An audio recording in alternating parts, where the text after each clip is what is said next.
Mientras mis dedos temblorosos acariciaban la madera fría y pulida del ataúd de mi único hijo, escuché la voz de Valeria, mi nuera, cortando el silencio pesado de la sala velatoria. Mañana tienes que irte de esta casa. Ya la vendí y voy a empezar una vida nueva sin ti. Me quedé completamente paralizada. El aire se negó a entrar en mis pulmones. Aún había personas firmando el libro de condolencias en la entrada de la capilla. Y aún así, ella escogió exactamente ese momento, el instante más sagrado y desgarrador de mi último adiós a mi Mateo, para clavar esa daga venenosa en mi espalda. Tragué el nudo de espinas que me ahogaba la garganta. No quería convertir la despedida de mi muchacho en un circo vergonzoso para los curiosos que aún merodeaban por los pasillos. Solo quería que mi Mateo descansara en paz, al menos en su último día sobre esta tierra que tanto lo hizo sudar y trabajar. Bajé la mirada hacia mis manos. Las arrugas del tiempo, marcadas por décadas de esfuerzo, temblaban sin control. Una lágrima caliente y pesada cayó sobre el cristal que me separaba del rostro sereno de mi hijo. No sentía dolor en el pecho, sentía un vacío absoluto en el alma. Al levantar la vista hacia Valeria, noté algo escalofriante. Su vestido negro de diseñador era impecable, pero sus ojos estaban completamente secos. Ni una sola gota de dolor había manchado su maquillaje perfecto. Era una mirada de hielo calculadora, evaluando mi debilidad como un buitre acechando a su presa. Ese fue solo el primer golpe.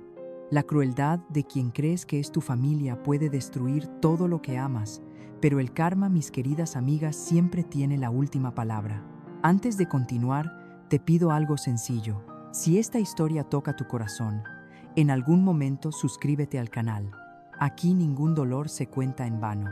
Para que entiendan la magnitud de esta traición, necesito volver un poco atrás. Mi nombre es Elena Vargas, tengo 68 años y he vivido toda mi vida con la fe puesta en la Virgen de Guadalupe y el trabajo duro como mi única bandera. Perdí a mi esposo hace muchos años y mi mundo entero se redujo a mi hijo Mateo.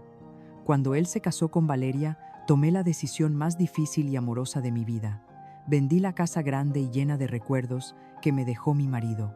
Entregué todos mis ahorros, cada centavo que tenía guardado, para dar el enganche de esa hermosa propiedad en un barrio tranquilo de Coyoacán, donde viviríamos todos juntos. Esta casa siempre será tu hogar también. Mamá, me prometió mi Mateo, aquel día, abrazándome con esa sonrisa franca que iluminaba cualquier habitación. Le creí, porque ¿qué hijo echaría a su propia madre a la calle cuando más lo necesita? Fui ingenua. Fui la típica madre mexicana que da la vida a ciegas por los suyos. Yo me encargaba de absolutamente todo para que ellos pudieran brillar.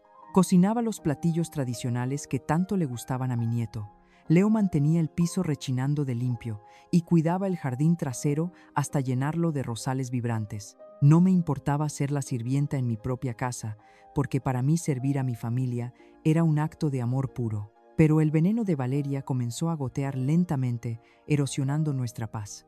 Al principio eran comentarios disfrazados de preocupación, palabras lanzadas como alfileres. Doña Elena, ¿de verdad tiene que usar la licuadora tan temprano?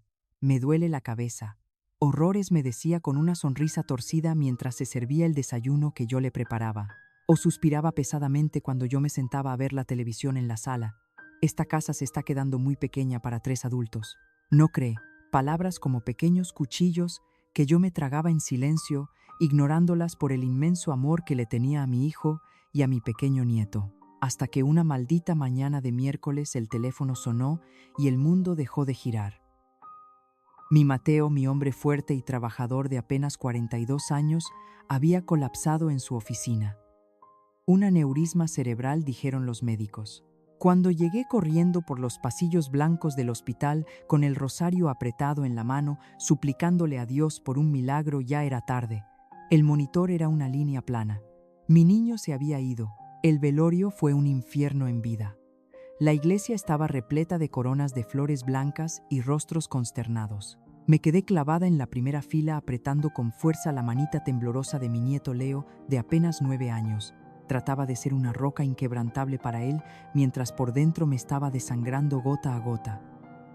Fue entonces cuando la capilla comenzó a vaciarse y las sombras de la tarde se alargaban que Valeria dio su golpe maestro. Esperó a que nos quedáramos casi solas. Se acercó a mí, sus tacones resonando contra el mármol del piso, oliendo a perfume caro. Doña Elena susurró, y esa palabra en su boca nunca sonó tan sucia y despectiva. Ahora que Mateo ya no está, tenemos que ser muy prácticas. Mañana tienes que irte de mi casa. Ya tengo un comprador y me mudo con Leo lejos de aquí. La miré sintiendo que el suelo de la iglesia se abría bajo mis pies para tragarme viva. ¿Cómo puedes hablar de vender la casa ahora? Acabamos de enterrar a mi hijo, a nuestro Mateo. ¿A dónde esperas que vaya? Ella se arregló un mechón de cabello rubio impasible. Su mirada era la de un depredador que acaba de acorralar a su víctima. Ese realmente no es mi problema. ¿O sí? La casa está a mi nombre. Debes haber ahorrado algo estos años viviendo de a gratis. Tienes hasta mañana al mediodía para sacar tus trapos. Gratis, murmuré sintiendo que la sangre me hervía. Di todos mis ahorros para comprar esa casa sin contar todo lo que hago diariamente. Sin comprobante no hay trato, me interrumpió, encogiéndose de hombros. Fue un regalo para tu hijo, no para mí. Y ahora él ya no está. Me dejó allí de pie frente a la cruz, humillada y destrozada. Ella creía que había ganado la partida que me había reducido a la nada, pero lo que esa víbora no sabía era que mi Mateo, antes de cerrar los ojos para siempre, me había dejado un secreto escondido en la oscuridad. Un secreto que estaba a punto de desatar una tormenta que ella jamás imaginó. Esa noche, al regresar de la iglesia, a la casa que yo misma había ayudado a comprar, el silencio me asfixió como una soga al cuello. Me encerré en la pequeña habitación que había ocupado durante los últimos 5 años y me dejé caer en el borde de la cama, incapaz de conciliar el sueño. Las paredes parecían cerrarse sobre mí, susurrándome todas las pequeñas pistas que había ignorado por ese amor ciego de madre.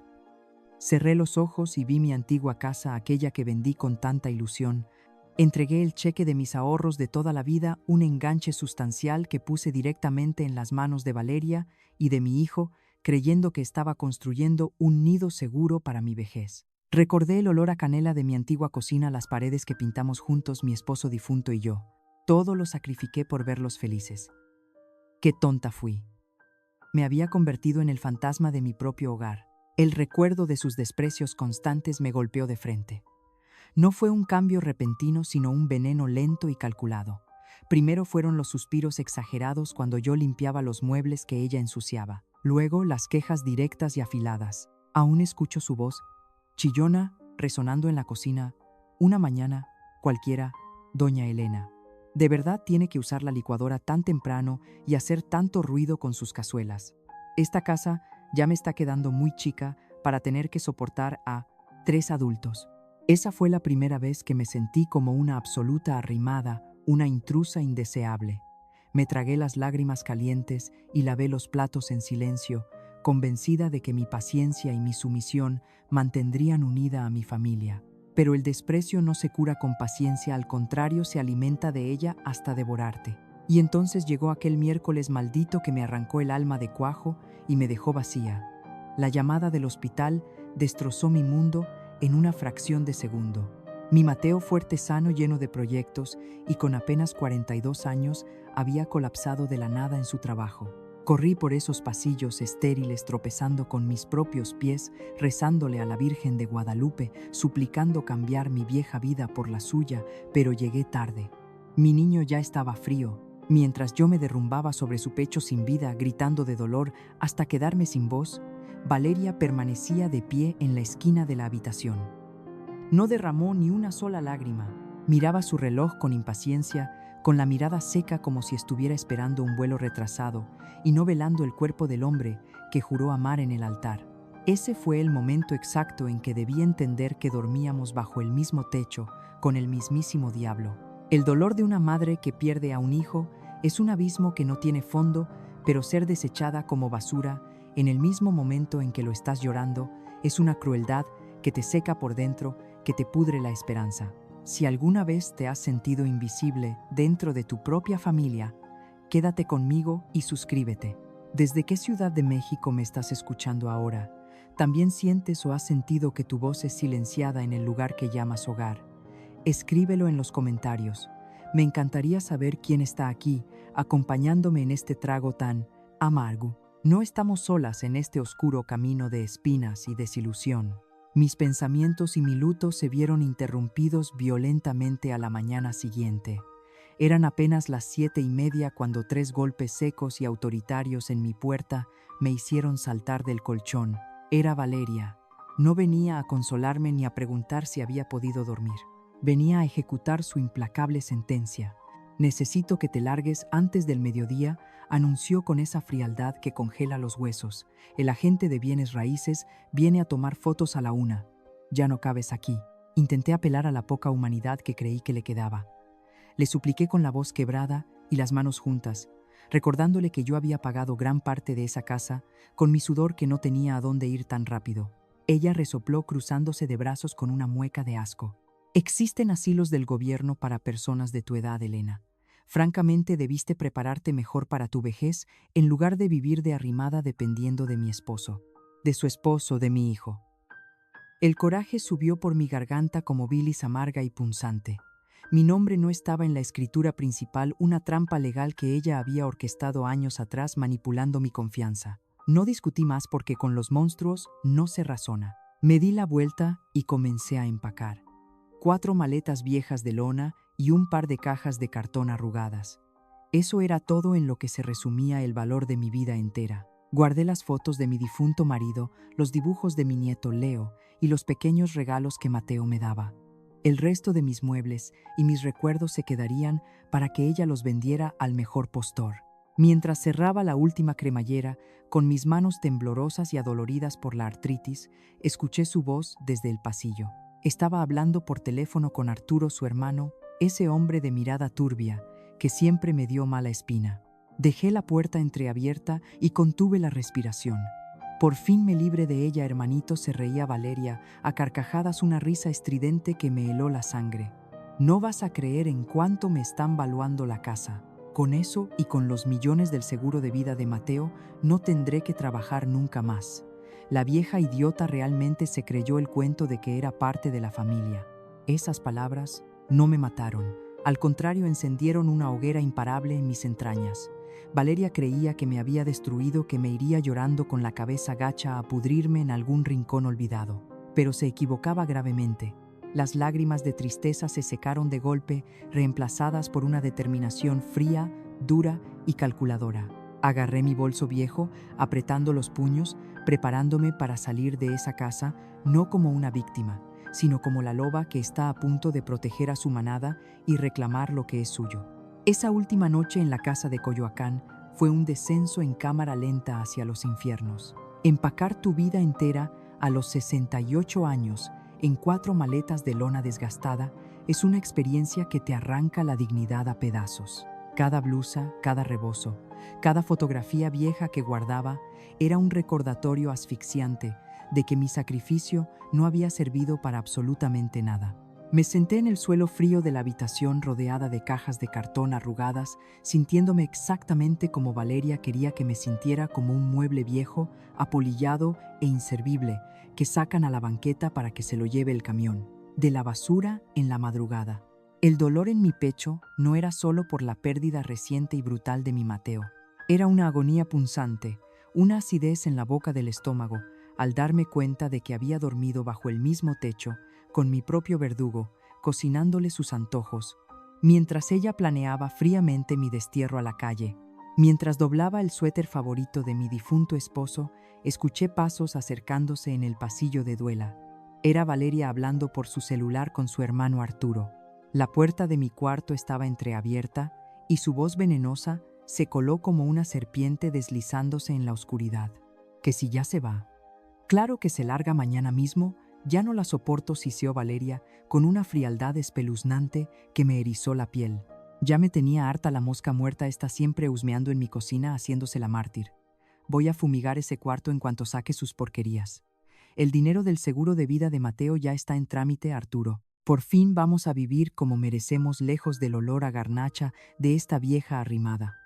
Apreté los labios hasta que me supieron a sangre. Mi propia nuera, la mujer que mi hijo amó y llevó al altar, sentía repulsión por mi esencia. Me estaba echando a patadas de la casa que yo misma pagué con el sudor de mi frente y mis ahorros de toda la vida. Con las manos temblorosas por la artritis y el orgullo hecho pedazos, Me arrodillé en el piso para vaciar el último cajón de mi cómoda, el más profundo, donde guardaba mis cobijas pesadas de invierno. Al levantar una gruesa manta de lana, mis dedos rozaron algo duro y extraño. Era una pequeña caja de madera de cedro tallada a mano. Mi respiración se detuvo en seco y la memoria me golpeó como un latigazo en la cara. Recordé la tarde hace apenas 3 meses cuando mi Mateo entró a mi cuarto a escondidas. Estaba sudando frío pálido y miraba por encima del hombro hacia el pasillo como si lo persiguiera la mismísima muerte. «Guarda esto, mamá», me había susurrado poniéndome la cajita en las manos con una urgencia que me asustó profundamente. «No le digas absolutamente a nadie que la tienes, mucho menos a Valeria. Escúchame bien un día, esto puede salvarte la vida». En aquel entonces creí que era una exageración suya por el maldito estrés del trabajo, pero ahora, sosteniendo la madera fría entre mis manos solitarias, un terror absoluto me paralizó el corazón. El pulso me latía tan fuerte que sentía los golpes en las sienes. Forcé la pequeña cerradura dorada, con la uña rompiéndomela en el proceso. Adentro no había joyas ni dinero. Había una llave de metal plateado pesada y helada junto a una nota escrita con la letra apresurada y nerviosa de mi hijo. Decía First National Bank. Caja de seguridad 247. Contraseña. El cumpleaños de mi abuela. Debajo de la nota de papel encontré una tarjeta de presentación muy elegante con bordes dorados. Pertenecía al licenciado Ignacio, el mejor amigo de la universidad y abogado de confianza de Mateo. En el reverso de la tarjeta, mi hijo había escrito con tinta negra un mensaje que me congeló la sangre en las venas. «Amá, si algo me pasa repentinamente, no confíes en Valeria para nada. Busca a Ignacio de inmediato. Él sabe toda la verdad. Si algo le pasaba, ¿acaso mi niño sabía que su vida corría peligro inminente?» El supuesto aneurisma cerebral ya no parecía una tragedia cruel del destino, sino una sentencia dictada por las manos de alguien más. Dios santo, mi hijo sospechaba que lo iban a asesinar. A la mañana siguiente, el sol de Coyoacán iluminó mi desgracia sin piedad. Valeria pateó la puerta de mi cuarto a las 8 en punto, sosteniendo una taza de café humeante y mirándome con un desdén repulsivo. «¿Ya estás lista?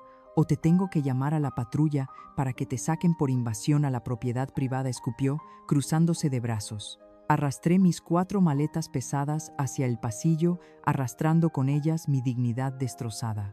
«Revísale bien las bolsas, Arturo», le gritó a su hermano, que acababa de llegar temprano solo para disfrutar el espectáculo de correrme. «No vaya a ser que la señora se esté robando los cubiertos de plata de la familia como recuerdo de despedida».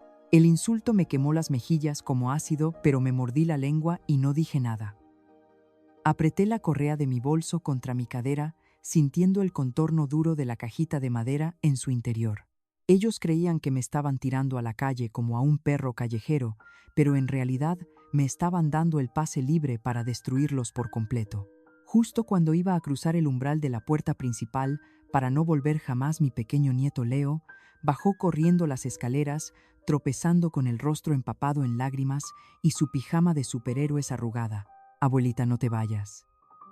«¿Por qué te llevas todas tus cosas?», sollozó con desesperación, aferrándose a mis rodillas con una fuerza que me partió el alma en 1000 pedazos. Me arrodillé en el piso de mármol frío, sin importarme el dolor punzante en mis articulaciones, y lo abracé con desesperación, aspirando el dulce olor a champú de manzanilla de su cabello despeinado. «La abuela tiene que hacer un viaje corto, mi amor, pero te juro por la Virgencita de Guadalupe que voy a volver por ti», le susurré al oído, aguantándome el llanto. Valeria se acercó como una furia y lo arrancó de mis brazos con un tirón violento. «Ya métete a tu cuarto, Leo. Deja que la vieja loca se largue de una vez por todas», le gritó, empujándolo hacia las escaleras. Salí al porche y escuché el portazo sordo a mis espaldas. Las lágrimas de tristeza cesaron de golpe. Miré al cielo despejado, apreté mi bolso contra el pecho y supe que la viuda llorona, sumisa y arrimada, acababa de morir en ese escalón. Acababa de nacer una loba dispuesta a quemar el mundo entero hasta las cenizas para hacer justicia por la sangre derramada de su hijo. Manejé mi viejo coche por las calles de Coyoacán con la vista nublada por las lágrimas y el alma hecha pedazos. En el asiento trasero se amontonaban mis 4 maletas desgastadas, el triste resumen de mis 68 años de vida. Mientras el tráfico avanzaba a vuelta de rueda, la voz chillona de Valeria me seguía martillando las sienes como un taladro. Ya no cabes aquí, lárgate a un asilo. Me habían echado a la calle como a un perro sarnoso el mismo día que enterré a mi hijo. Pero más allá de la humillación, lo que me quemaba las entrañas era el peso de esa pequeña caja de madera de cedro que llevaba apretada contra mi pecho. Mi instinto de madre, ese que nunca se equivoca, me gritaba que la muerte de mi Mateo no era una simple tragedia del destino. Había demasiada prisa por deshacerse de mí, demasiada avaricia brillando en los ojos secos de mi nuera. Estacioné frente al banco que mi hijo me había indicado en aquella nota secreta. El imponente edificio de granito parecía un mausoleo frío e impersonal. Entré arrastrando los pies, sintiéndome minúscula entre tanta gente de traje, con mis ojos hinchados y mi ropa arrugada por el luto y el desvelo. Tras mostrar mi identificación y la llave plateada a un guardia, me escoltó hasta las bóvedas subterráneas. El aire allí abajo olía a metal, a polvo viejo y a secretos guardados. Me dejaron sola, frente a la caja número 247. Mis manos temblaban de tal manera que apenas pude insertar la llave. El rechinido metálico de la cerradura, al girar seguido del chasquido, al introducir la contraseña, el cumpleaños de mi madre, resonó en mi pecho como el gatillo de un arma a punto de dispararse. Sabía con un terror absoluto que me helaba la sangre que lo que estaba a punto de descubrir cambiaría mi existencia para siempre. Dentro de la oscura caja de acero había una gruesa carpeta negra y un sobre manila sellado. Saqué el sobre primero y lo abrí con desesperación, rasgando el papel. Era una carta de mi Mateo, escrita con su inconfundible letra cursiva, esa que yo le enseñé a trazar cuando era apenas un niño. La primera línea me robó el aliento y me obligó a recargarme contra la pared fría de la bóveda para no caer desmayada. Amá, si estás leyendo esto, es porque mis peores sospechas eran ciertas y ya no estoy contigo. Perdóname por no decirte nada, pero tenía que protegerte. Valeria y Arturo me están matando. Un grito ahogado y sordo se escapó de mi garganta. Mi niño no había muerto por exceso de trabajo ni por estrés. Lo habían asesinado a sangre fría bajo mi propio techo. Las rodillas me fallaron y resbalé hasta quedar sentada en el piso de mármol, sollozando sin consuelo, mientras mis ojos devoraban el resto de su mensaje macabro.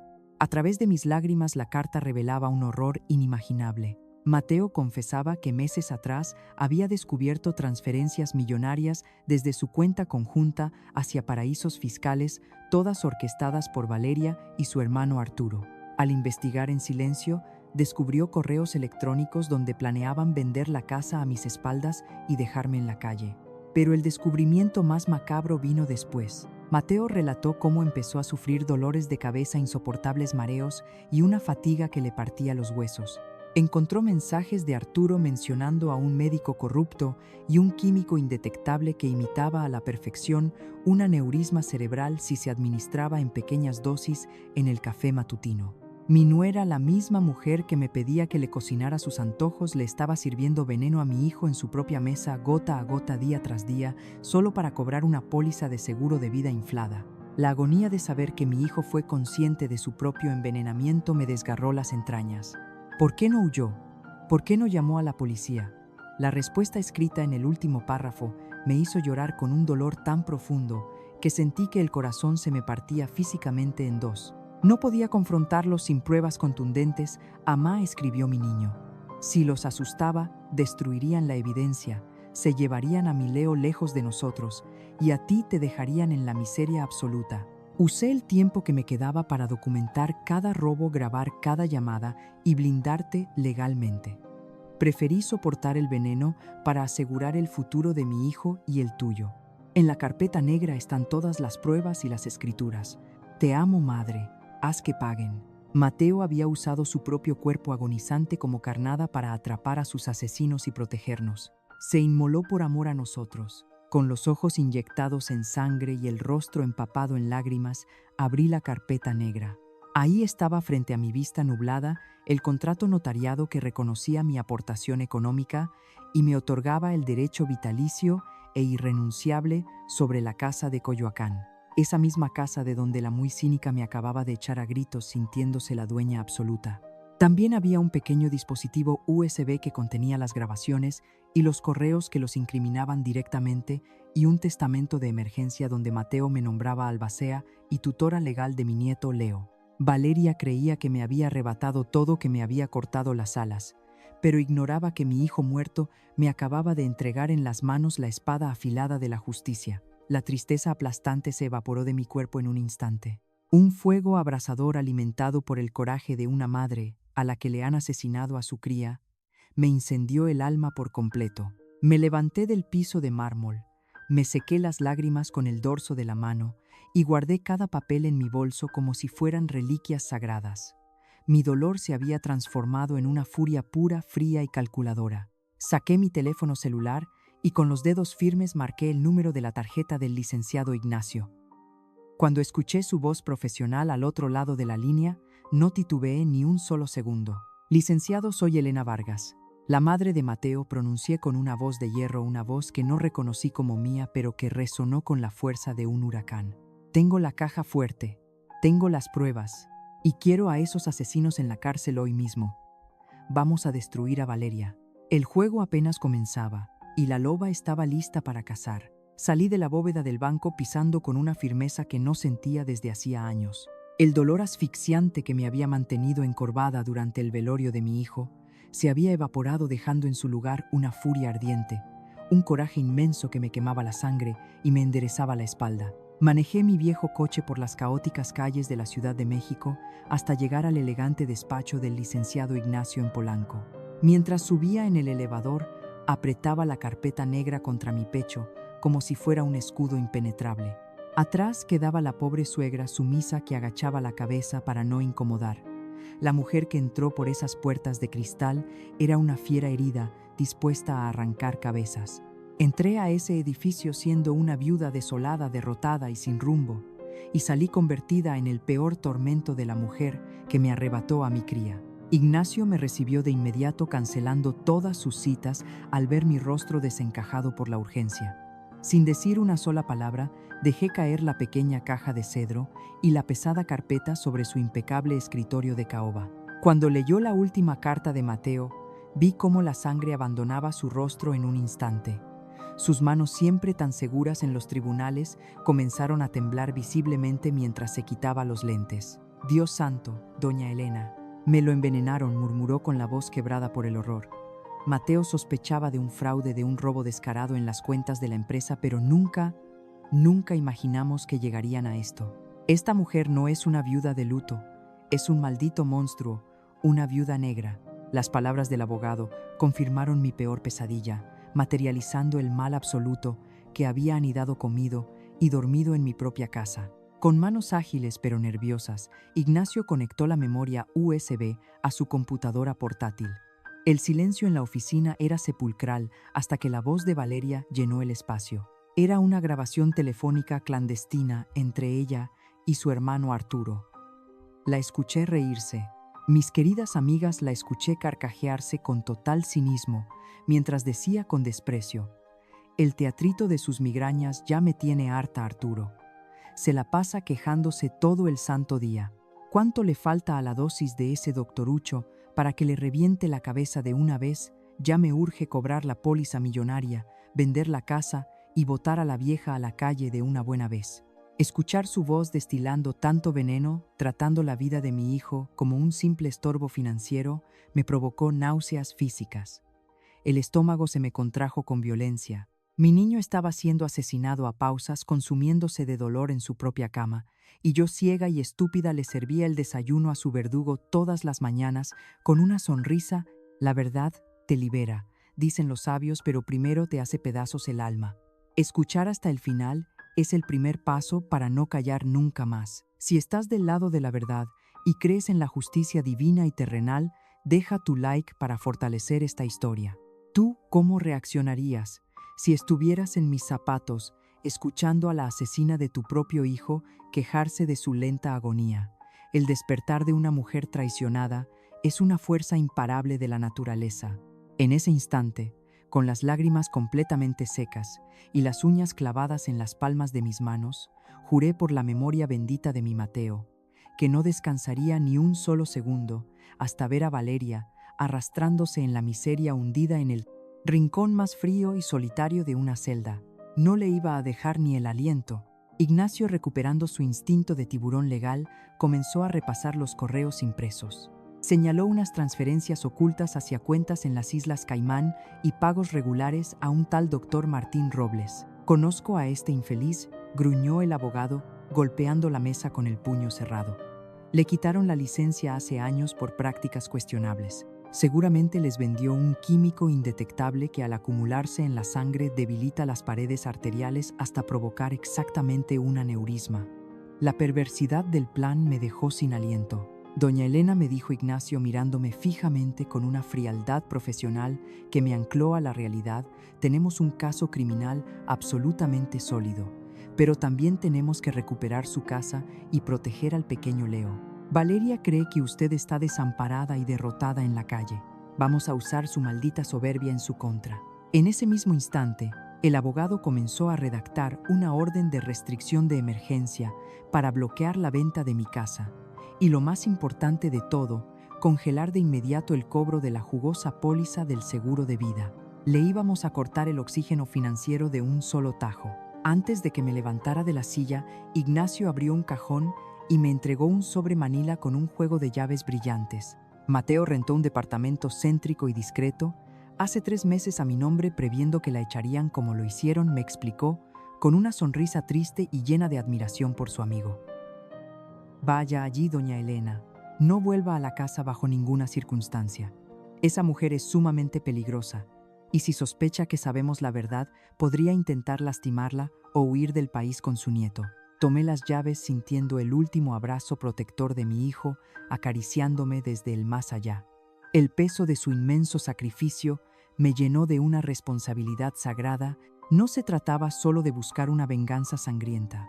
Se trataba de proteger a mi nieto Leo, la única semilla viva que quedaba de mi Mateo, de las garras de esa arpía despiadada. Valeria pensó que había ganado la partida maestra al humillarme frente a todos en el velorio. No tenía la más mínima idea de que el reloj de su libertad ya estaba en la cuenta regresiva, latiendo violentamente con cada segundo que pasaba.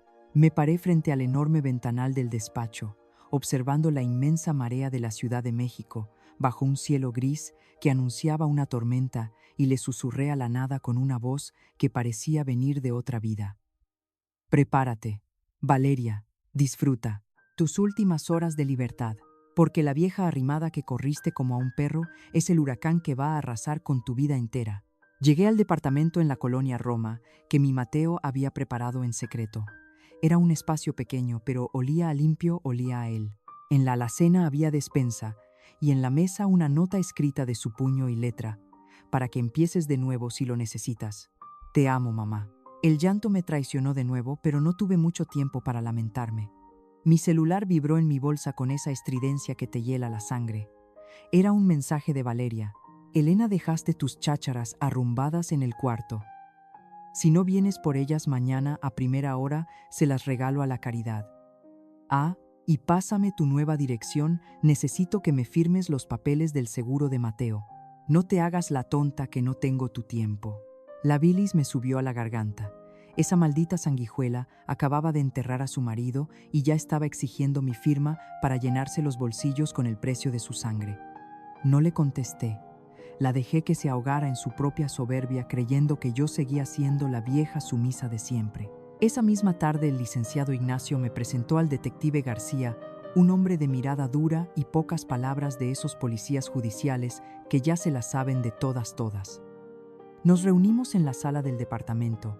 Le entregamos la memoria USB y los estados de cuenta.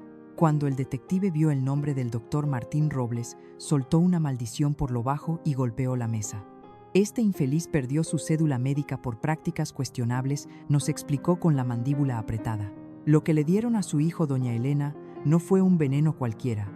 Fue una sustancia química que debilita progresivamente los vasos sanguíneos del cerebro. Cada vez que Mateo le decía que le dolía la cabeza, estaba sufriendo daños irreversibles. Fue una tortura calculada para que pareciera muerte natural por aneurisma.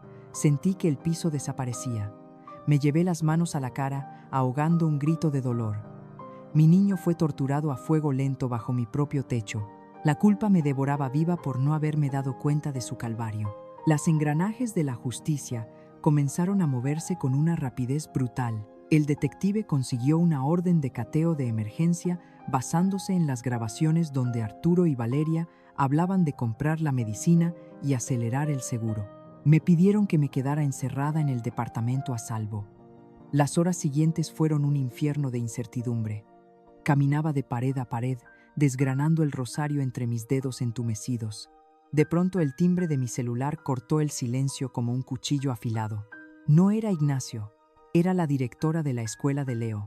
Doña Elena, perdone que la moleste en estos momentos tan difíciles, pero el niño se fue hace 20 minutos. Su nuera vino corriendo, dijo que había una emergencia familiar grave y se lo llevó a empujones. El niño estaba muy asustado. El corazón se me detuvo. El pánico me golpeó el pecho con la fuerza de un mazo. Valeria había olfateado el peligro. Alguien le dio el pitazo de que la policía iba en camino y esa víbora se estaba dando a la fuga con mi nieto. Llamé al detective García con las manos temblando tanto que casi tiro el teléfono al suelo. ¿Se lo llevó? Esa asesina se llevó a mi Leo de la escuela, le grité histérica sintiendo que me faltaba el aire. El detective me ordenó mantener la calma, asegurándome que ya habían emitido una alerta para bloquear las salidas de la ciudad, las terminales de autobuses y el aeropuerto. Minutos después me informaron que el equipo táctico había reventado la puerta de mi casa en Coyoacán. La encontraron completamente vacía, revuelta, como si un huracán hubiera pasado por ahí. Los cajones estaban tirados, pero en su prisa y desesperación, Valeria había cometido un error garrafal, dejó su pasaporte botado sobre la cama. No podía salir del país. Sin embargo, ese pequeño alivio se desvaneció ante el terror de saber que Leo estaba en manos de una mujer arrinconada, desesperada y capaz de matar a su propia familia por dinero. La lucha en mi cabeza era una tortura. Me imaginaba a mi pequeño llorando, preguntando por su papá, a merced de los mismos verdugos que nos habían destruido. La noche cayó sobre la Ciudad de México pesada y asfixiante. No pegué un solo ojo. Me quedé sentada en el filo del sillón abrazando una chamarra que Mateo había dejado en ese departamento, rezándole a todos los santos para que mi nieto estuviera a salvo. El reloj de la cocina marcaba las 5:30 de la madrugada cuando la pantalla de mi celular se iluminó con un número desconocido. Contesté en el primer timbre con el corazón en la boca. Bueno, susurré apenas teniendo voz. Del otro lado de la línea, un sollozo ahogado y tembloroso me hizo romper en llanto al instante. Abuelita, soy Lucas. Su vocecita sonaba aterrorizada como un pajarito asustado. Mi mamá está llorando mucho, dice que nos persigue gente mala. Tengo mucho miedo, abuelita, estamos en un hotel. Me tragué el terror y le hablé con la mayor dulzura que pude encontrar en mi alma rota. Tranquilo, mi amor, la abuela va por ti. Dime dónde estás. ¿Ves algo por la ventana? Antes de que mi niño pudiera responderme, escuché el grito de Valeria al fondo, seguido del sonido de un manotazo y la voz de ella arrebatándole el teléfono. ¿Qué estás haciendo? El silencio que siguió mientras ella tomaba la línea fue el sonido más espeluznante que he escuchado en toda mi vida. El silencio al otro lado de la línea pesaba como una maldita lápida de plomo. Había escuchado el manotazo seco, el grito ahogado de mi pequeño Leo, y luego la respiración agitada de la mujer que me había arrebatado a mi hijo. Mi corazón latía desbocado, golpeando mis costillas con una fuerza salvaje, pero me obligué a tragarme el pánico. Elena, llamaste a la policía, ¿verdad, vieja maldita?, siseó Valeria, con una voz que ya no tenía rastro de su habitual arrogancia de niña rica. Ahora sonaba como un animal acorralado y rabioso. Estás tratando de robarme a mi hijo. Arruinaste todo, Mateo, y yo estábamos perfectamente bien hasta que te metiste de metiche en nuestra casa. El cinismo de esta mujer no tenía límites. Acababa de asesinar a su esposo, nos había destrozado la vida entera y todavía tenía el descaro monumental de hacerse la víctima ofendida. Me hervía la sangre de solo escucharla respirar. No me dejé intimidar por sus ladridos patéticos, no le iba a dar el gusto de escucharme temblar. Valeria, mi Mateo, está muerto en una plancha de morgue y la policía ministerial ya sabe exactamente cómo y con qué lo envenenaron. Le respondí con una frialdad y una firmeza que me sorprendieron hasta a mí misma. Sabía que el detective García y su equipo táctico ya estaban rastreando la señal de la llamada, basándose en el nombre del hotel que mi nieto me había alcanzado a susurrar, así que mi única misión era mantenerla al teléfono el mayor tiempo posible. Le exigí que me devolviera a mi nieto advirtiéndole que no tenía escapatoria alguna, que las carreteras estaban bloqueadas. ¿De verdad quieres que Leo crezca, viendo cómo su madre es casada como una vulgar delincuente de la peor calaña por todo el país? La presioné clavándole la duda en el cerebro. Escuché su respiración entrecortada, el sonido inconfundible del terror puro trepando por su garganta. Fue en ese preciso instante cuando la gran señora, la misma que me trataba de arrimada, se desmoronó por completo y empezó a escupir su propia inmundicia. Yo no lo maté. Yo amaba a Mateo, gritó histérica sollozando con una desesperación que me revolvió el estómago de puro asco. Fue idea de Arturo. Él me juró que el químico solo lo iba a enfermar un poco para que le dieran la incapacidad y pudiéramos cobrar unos seguros. Yo nunca quise que se muriera tan rápido. Escucharla, confesar su complicidad, intentando lavarse las manos manchadas de sangre y echándole toda la culpa a su hermano, me produjo una repulsión física que casi me hace vomitar. ¿Cómo podía existir un ser humano tan podrido por dentro?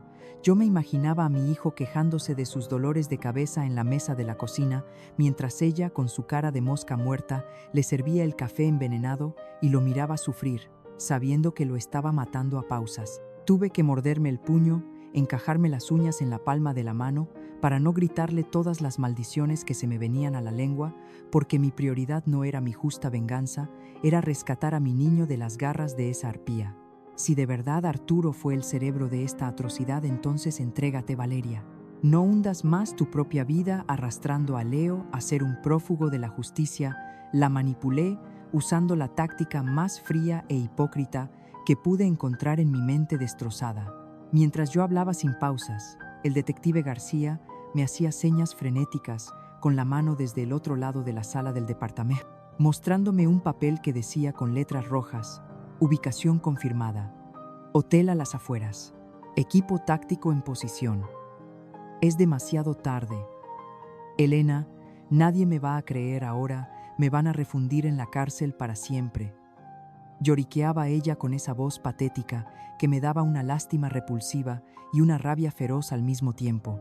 Le prometí tragándome mi propio orgullo que si salía por su propio pie y se entregaba pacíficamente, haríamos lo que fuera mejor para Leo. Fue mi promesa más vacía y a la vez la estrategia más necesaria para no poner en riesgo la vida de mi sangre. El silencio volvió a reinar en la línea, interrumpido solo por sus llantos lastimeros y su respiración errática. El tiempo parecía haberse congelado en esa habitación. Cada segundo era una eternidad de tortura. Finalmente, escuché la frase de su cobarde rendición: voy a salir. Una hora más tarde me encontraba parada detrás del cordón de seguridad policial frente a un hotelucho de paso en las afueras de la ciudad, sintiendo el aire helado de la madrugada, cortándome la cara y calándome los huesos. Vi abrirse la puerta de cristal y salió Valeria. Ya no quedaba absolutamente nada de la mujer soberbia que me había corrido de mi propia casa. Caminaba encorvada, demacrada, con el maquillaje corrido, aferrando la manita de mi nieto como si fuera su salvavidas.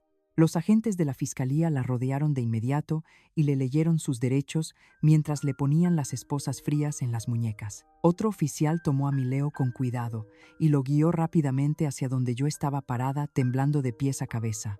Cuando mi niño me vio, corrió hacia mis brazos, tropezando, llorando a gritos, y yo lo apreté contra mi pecho con una fuerza sobrehumana, agradeciéndole a la Virgencita y a mi Mateo por haberme dado la entereza para resistir este infierno, recuperar lo único puro que nos quedaba de él.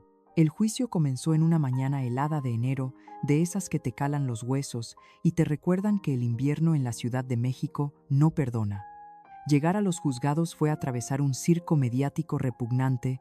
Los reporteros se amontonaban con sus cámaras y micrófonos como auténticos buitres hambrientos de carroña, gritando preguntas morbosas sobre la viuda negra de Coyoacán y el complot para matar a mi hijo. Caminé escoltada por el licenciado Ignacio, con la cabeza en alto, pero por dentro mi estómago era un nudo apretado de nervios y bilis pura. Ver a los asesinos de mi Mateo cara a cara, después de tantas noches de pesadillas donde escuchaba los gritos ahogados de mi niño, era una tortura psicológica insoportable. Me senté en la primera fila de la sala de audiencias, apretando el rosario de madera en mi bolsillo hasta que los nudillos se me pusieron blancos. Y entonces entraron.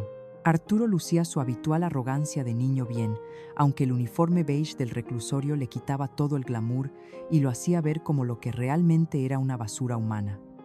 Pero lo que me dejó sin aliento fue ver a Valeria.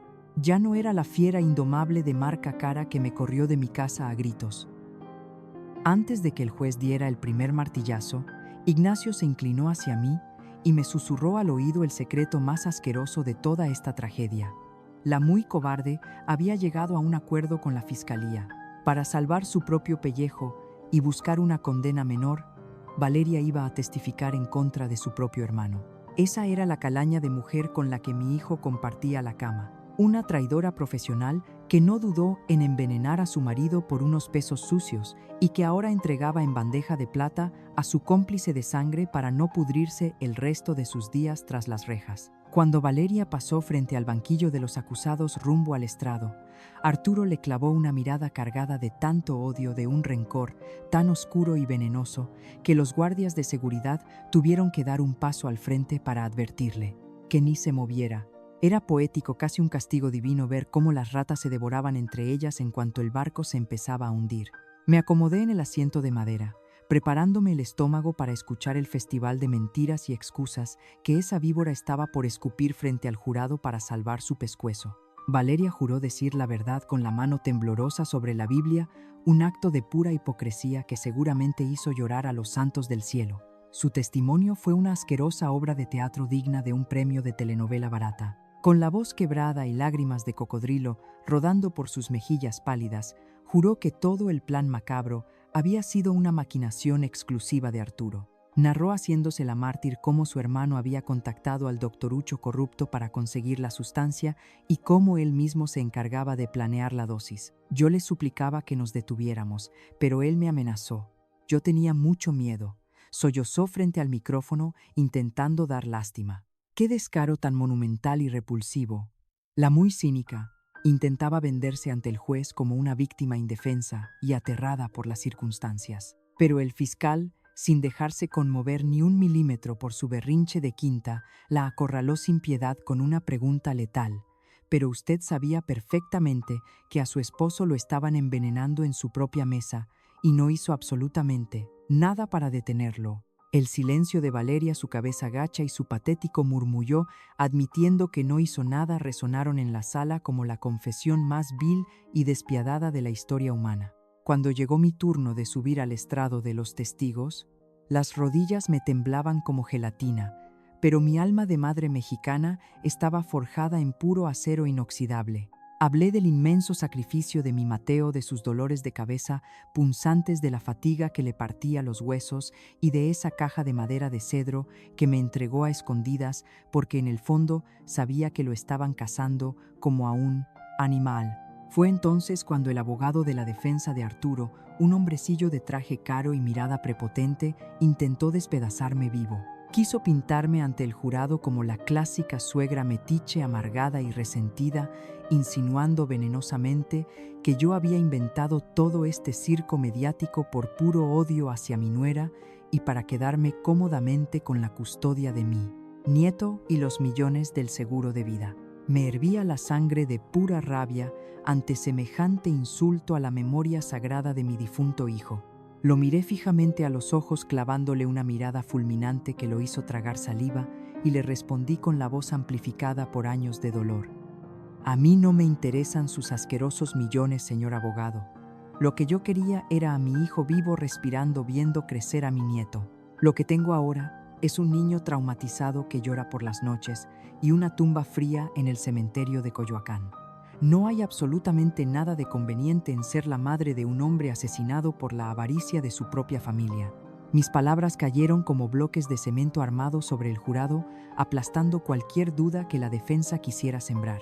Las semanas de extenuante juicio se esfumaron y la deliberación de aquellas personas fue tan rápida que pareció un suspiro en el viento. Apenas 4 horas después, El juez dictó la sentencia que sellaría los destinos de esos monstruos. Arturo fue condenado a cadena perpetua sin la más mínima posibilidad de pisar la calle jamás, por ser el autor intelectual y material del homicidio calificado de mi muchacho. Valeria por su trato de rata delatora y su complicidad recibió una condena de 15 a 20 años de prisión. Mientras le ponían las esposas de metal para trasladarla al penal de máxima seguridad, nuestras miradas se cruzaron por última vez en la vida. Ya no había soberbia ni desprecio en sus ojos, solo el terror absoluto de una mujer que había perdido su juventud, sus lujos mal habidos, y a su propio hijo por culpa de la ambición. Salí del tribunal respirando el aire helado de la Ciudad de México. Afuera la prensa exigía saber si me sentía feliz, si por fin sentía que había justicia. Pero mi lucha interna me desgarraba el alma en pedazos. Respondí que no existe la justicia real cuando el precio a pagar es la vida de tu único hijo. Había ganado la guerra, sí, esos infelices pagarían con su encierro, pero mi Mateo seguía sin estar conmigo, y yo tendría que aprender a recoger los restos de mi familia rota. Volver a cruzar el umbral de la casa en Coyoacán fue como adentrarme por voluntad propia en la mismísima boca del infierno. El silencio que habitaba esas paredes era sepulcral espeso cargado con los ecos de la traición y la muerte. Llevaba las llaves en la mano, recuperadas legalmente por el licenciado Ignacio, pero el triunfo legal me sabía a pura ceniza. Caminé por la sala donde tantas veces le serví la cena a la asesina de mi hijo. El olor a su perfume francés, ese aroma dulce y repugnante, todavía flotaba en el aire, mezclado con el recuerdo de la lenta agonía de mi Mateo. De pronto el estómago se me revolvió con una violencia incontrolable al darme cuenta de la atroz realidad. Estaba parada exactamente en el mismo comedor donde esa víbora le servía el veneno matutino a mi muchacho, mirándolo a los ojos, mientras él se consumía. Una punzada de culpa me taladró el pecho quitándome la respiración. ¿Cómo fui tan estúpida? ¿Cómo pude fregar estos mismos pisos mientras mi niño era asesinado a pausas frente a mis narices? La casa no era un trofeo, era la escena de un crimen despiadado que me iba a atormentar hasta el último de mis aras. Suspiros. Me armé de guantes de látex y botellas de cloro dispuesta a arrancar cualquier rastro de Valeria hasta dejar la casa en los puros huesos. Vacié sus armarios tirando sin piedad sus vestidos de diseñador y sus zapatos carísimos en bolsas negras de basura industrial. Fue entonces al fondo de su cajón de lencería que encontré una libreta forrada en cuero rojo. Al abrirla, un nudo de puro asco me estranguló la garganta. Era un registro detallado de los retiros del banco y al margen, con su letra redonda y cínica, una lista de compras que pensaba hacer con el dinero del seguro, un viaje a Europa, una camioneta de lujo y remodelar la casa tirando de una vez por todas el cuarto de la vieja. La muy infeliz llevaba meses cotizando sus vacaciones sobre el cadáver tibio de su propio esposo. Leer ese descaro monumental, esa falta absoluta de madre, me hizo lanzar la libreta contra el espejo del tocador, haciéndolo añicos con un estruendo brutal. «Te vas a pudrir en la sombra, maldita sanguijuela», escupí al reflejo quebrado, sintiendo que la rabia se convertía en el único motor capaz de mantenerme de pie en este mundo de porquería. Pero mi verdadera batalla no estaba en fregar pisos ni en destruir recuerdos manchados de sangre. Mi guerra más sanguinaria era rescatar la mente destrozada de mi pequeño Leo. A sus 9 años, mi nieto se había convertido en un fantasma asustadizo que deambulaba por la casa en calcetines para no hacer ruido. Las noches eran un suplicio infernal. Una madrugada me despertaron sus gritos desgarradores que cortaban la oscuridad. Corrí a su cuarto y lo encontré empapado en sudor frío, arañándose los brazos con desesperación. Me abrazó con una fuerza salvaje y me hizo la pregunta más cruel que una abuela puede escuchar. «Abuelita, mi mamá mató a mi papá porque nosotros fuimos niños malos. Se va a escapar de la cárcel para venir a matarnos a nosotros también». Sentí como si me clavaran un picayelo directamente en el corazón. Esa desgraciada no solo le había arrebatado a su padre, sino que le había envenenado el alma con el terror absoluto. Tragarme el llanto y explicarle a un niño inocente que la maldad existe, que su propia madre era el monstruo debajo de la cama, fue el trago más amargo y desgarrador de toda mi existencia. Comencé a llevar a Leo a terapia psicológica intensiva, buscando curar desesperadamente las heridas invisibles que le dejó esa carnicería emocional. La doctora nos recomendó canalizar el dolor en algo vivo, algo que echara raíces en lugar de pudrirse por dentro. Así que una tarde de primavera, bajo el sol implacable de la ciudad, los dos salimos al jardín trasero. Con las manos manchadas de tierra oscura, cavamos un hoyo profundo para plantar un pequeño árbol de manzano, la fruta favorita de mi Mateo. Mientras aplastaba la tierra fresca alrededor de las raíces, una sensación asfixiante me asaltó de golpe. Por un microsegundo de pánico sentí que estaba enterrando a mi hijo, de nuevo echándole paladas de tierra a sus sueños rotos. La respiración me falló y las lágrimas me cegaron por completo, pero entonces la manita sucia de Leo se posó sobre la mía con firmeza.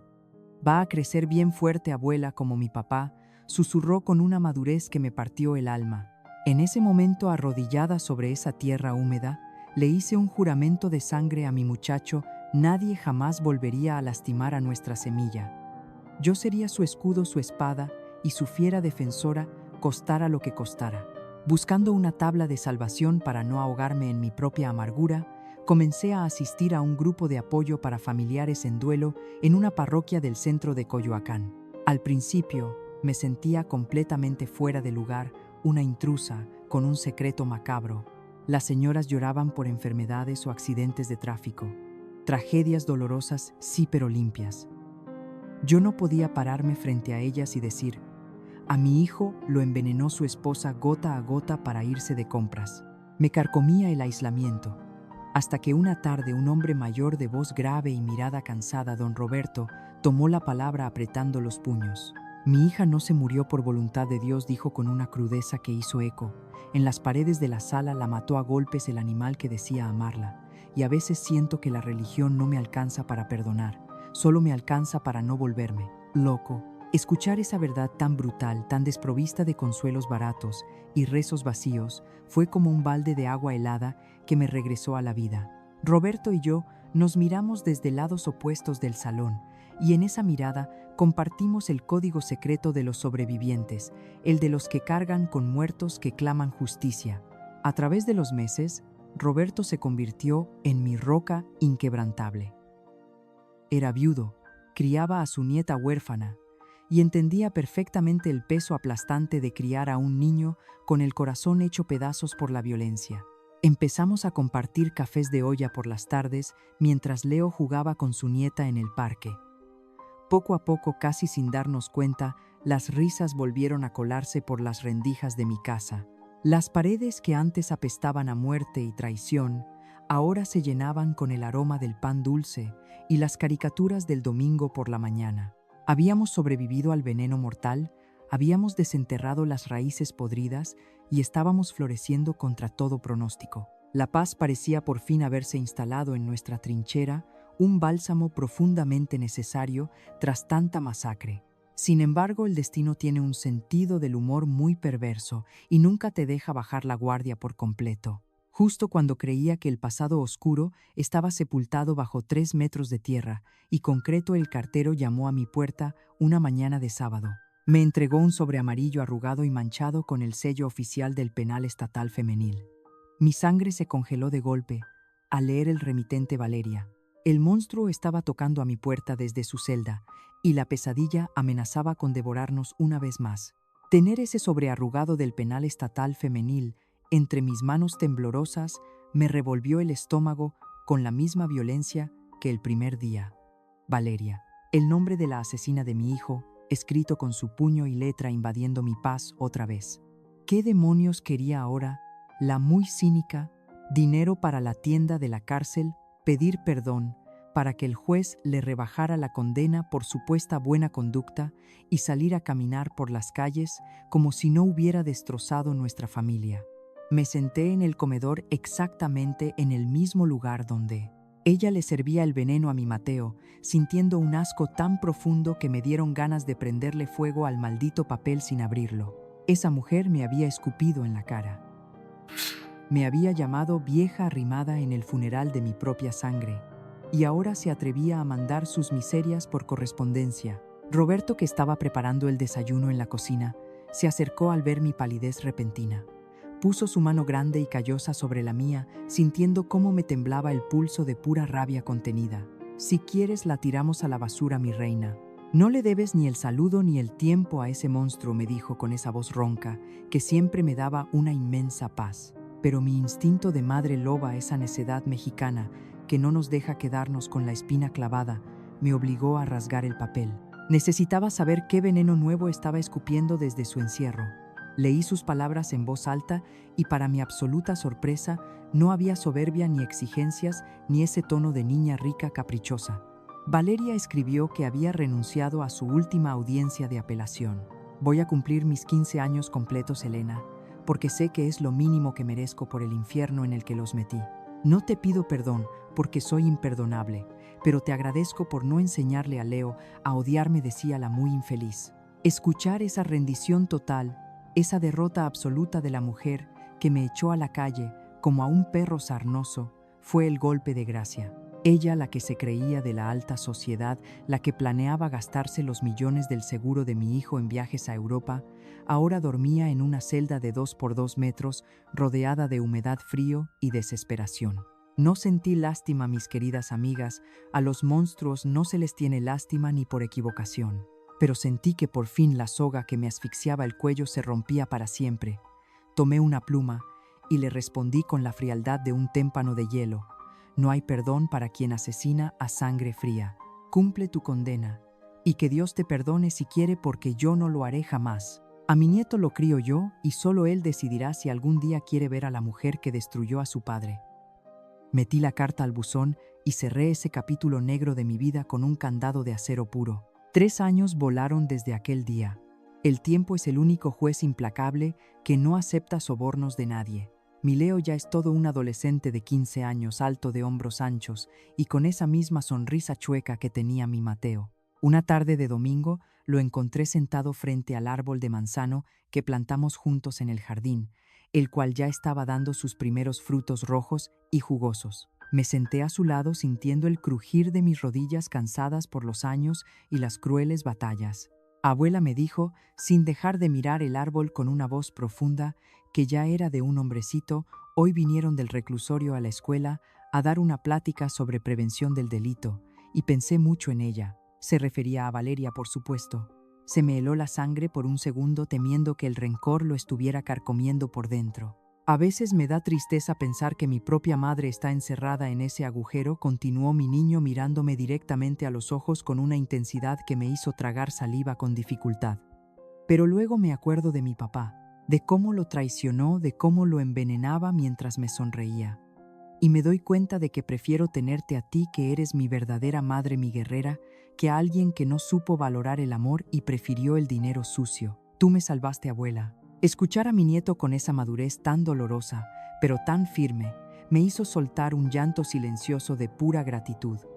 Mi Mateo no se sacrificó en vano. Su sangre, su inteligencia y su inmenso amor estaban vivos en este muchacho maravilloso que había sobrevivido a la tormenta más destructiva. Roberto salió al jardín con 2 tazas de café de olla humeante, nos abrazó a los dos por los hombros, y supe que, a pesar de las cicatrices imborrables que cruzaban mi alma, habíamos ganado la guerra. La vida te puede quebrar en 1000 pedazos, te puede arrancar lo que más amas de tajo, pero las mujeres mexicanas estamos hechas de un barro muy resistente. Nos rompemos, sí, pero nos volvemos a armar con nuestras propias manos, más fuertes, más sabias y más cabronas que nunca. El camino de lágrimas termina aquí, en la sombra de un manzano que creció alimentado por la tristeza, pero la lección de dignidad se queda para siempre. El atardecer trae paz después de la brutal tormenta. Si esta historia te ayudó a sanar algo por dentro, si te hizo abrazar a los tuyos con más fuerza, comparte tu sabiduría en los comentarios. Tu voz es inmensamente importante para nuestra comunidad. El final fue lo que esperabas. Gracias por caminar conmigo en esta dura travesía.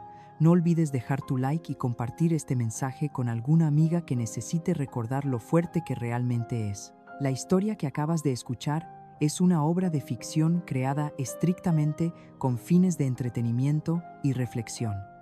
Los personajes, nombres, lugares y eventos descritos son producto de la imaginación, Sin embargo, es fundamental reconocer que las temáticas oscuras abordadas en este relato, tales como la violencia intrafamiliar, el abuso psicológico, el fraude, la traición y los crímenes contra la vida dentro del núcleo familiar, son problemas profundamente reales y desgarradores que afectan a muchas personas en nuestra sociedad todos los días. Si tú o alguien que conoces se encuentra atravesando por una situación de abuso, manipulación, violencia o peligro dentro de su propio hogar, por favor, no te quedes en silencio.